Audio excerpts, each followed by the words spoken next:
Ang tsismisan ay ang pag-uusap tungkol sa buhay ng ibang tao. Minsan ay nagkakalat ng mga bagay na maaaring hindi totoo. Uy, Mare!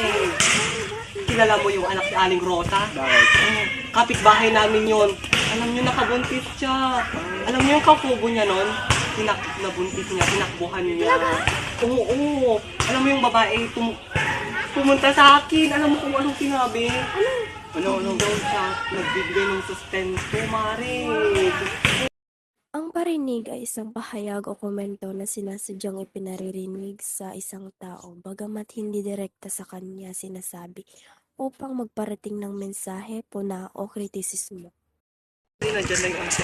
Ay naku, kapag yung anak ko, malalaman ko na nagganyan, nagbuntis. Pero nakabuntis. Mga kabataan talaga, mga kabataan yun. Ay, papatayin ko talaga yung anak ko kung ganun lang siya tutulad.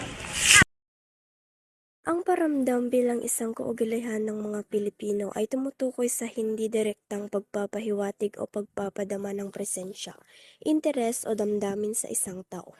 Ito ay isang paraan ng komunikasyon na hindi hayagan ngunit naglalayong magparating ng mensahe o intensyon. Uy, anong ginagawa ko? Ba't ka mag-isa? Ginagawa ko yung mga projects namin, kasi mga members ko ayaw akong tulungan. Bakit? Ba't di mo sila utusan? Ikaw natin yung group leader. Sinabi ko naman na paulit-ulit pero walang gumagawa. Gusto mo, tulungan na lang kita? Sige, pwede naman. Sige.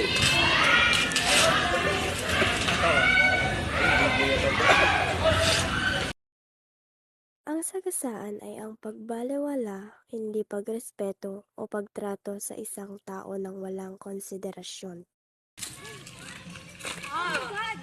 Oh my God! Ano ba? What the shit? Pilay ka na nga.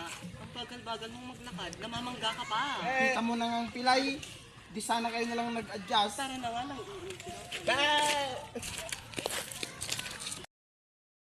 Ang po at opo ay nagpapakita ng paggalang, lalo na sa mga nakatatanda o may otoridad. Bilang pagpapakita ng magandang asal, sinasabing ang po ay pinakaikling bersyon ng apo na isang lumang termino ng paggalang. Ako po. Ano yun? Pabili nga po, Ang alin? yan po. Magkano po yan po? 20 pesos.